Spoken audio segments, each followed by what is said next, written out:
তোমরা Harry Potter and the chamber of secrets গল্প বা সিনেমায় বেসিলিস্কের সম্পর্কে নিশ্চয়ই জেনেছ। বেসিলিস্ক একটি দৈত্যাকার সাপ, যার বড় বড় হলুদ চোখ দুটির দিকে সরাসরি যে তাকাবে সঙ্গে সঙ্গে তার মৃত্যু হবে। কিন্তু কেউ যদি তার চোখের দিকে না তাকিয়ে প্রতিফলনের মাধ্যমে তাকায়, অর্থাৎ কোনো ক্যামেরা, আয়না বা প্রতিফলিত হয় এমন কোনো কিছুর মাধ্যমে তাকায়, তবে সে তৎক্ষণাৎ একদম পাথরে পরিণত হয়ে যাবে। যদি বলি হ্যারি পটারের বেসিলিস্কের মতো বাস্তবেও প্রাণীরা পাথর হয়ে যায়, তবে কি বিশ্বাস করবে? পূর্ব আফ্রিকার একটি দেশ তানজানিয়ায় আছে এমন একটি হ্রদ বা লেক, নাম লেক নেত্রন।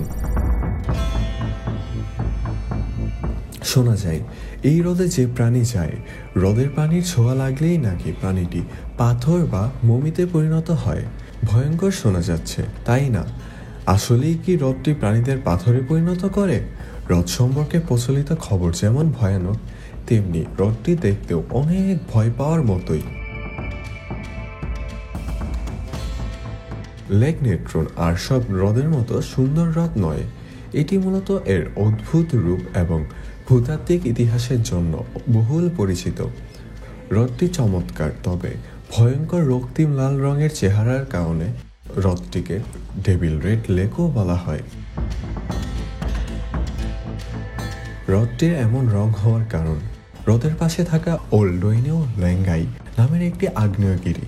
এটি একমাত্র সক্রিয় আগ্নেয়গিরি যা নেট্রোকার্বনাইট নামে খুব বিরল একটি কার্বনেট লাভা নির্গত করে। সোডিয়াম কার্বনেট সঙ্গে অন্যান্য উচ্চ ঘনত্বের সব খনিজ পদার্থ পাহাড় বেয়ে হ্রদে প্রবেশ করে হ্রদকে রক্তিম লাল রূপ দেয়, ক্ষারীয় করে তোলে। লেক নেত্রনের পানি অতিরিক্ত ক্ষারীয় এবং লবণাক্ত। পানির পিএইচের স্তর 10.5 এরও বেশি। পিএইচ বেশি মানে ক্ষার। প্রচণ্ড ক্ষারের কারণে পানিতে কোনো জলজ প্রাণী নেই। অনেকে হয়তো জানেই না, প্রাচীন মিশরীয় মমিকরণ পদ্ধতিতে সোডিয়াম কার্বনেট ব্যবহার করা হয়েছিল। বিশ্বাস করা হয় যেসব প্রাণী লেক নেত্রনের পানিতে প্রাণ হারিয়েছে, পাথর বা মমি হয়েছে, তারাই এই পদ্ধতির শিকার হয়েছে। তবে এই বিষয়ে কোনো শক্ত প্রমাণ এখনো পাওয়া যায়নি। লেক নেত্রনের ঝাঁঝালো রাসায়নিক গঠন এর চারপাশে একটি বিরূপ পরিবেশ সৃষ্টি করেছে। তবু হ্রদটি চরম পরিস্থিতিতে কিছু প্রাণীকে বেঁচে থাকার জন্য সহায়তা করে। এর মধ্যে রয়েছে লেসার ফ্লেমিঙ্গো। এটি ফ্লেমিঙ্গদের মধ্যে সবচেয়ে ছোট প্রজাতির ফ্লেমিং। এই ফ্লেমিংরা লেক নেত্রনের সব ধরনের চ্যালেঞ্জ গ্রহণ করে এবং নিজেদের খাপ খাইয়ে নিয়েছে।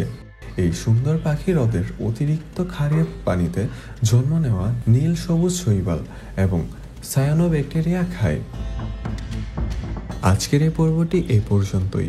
এরকম নতুন জানা সব তথ্য জানতে চাইলে আমাদের চ্যানেলটির পাশে থাকুন।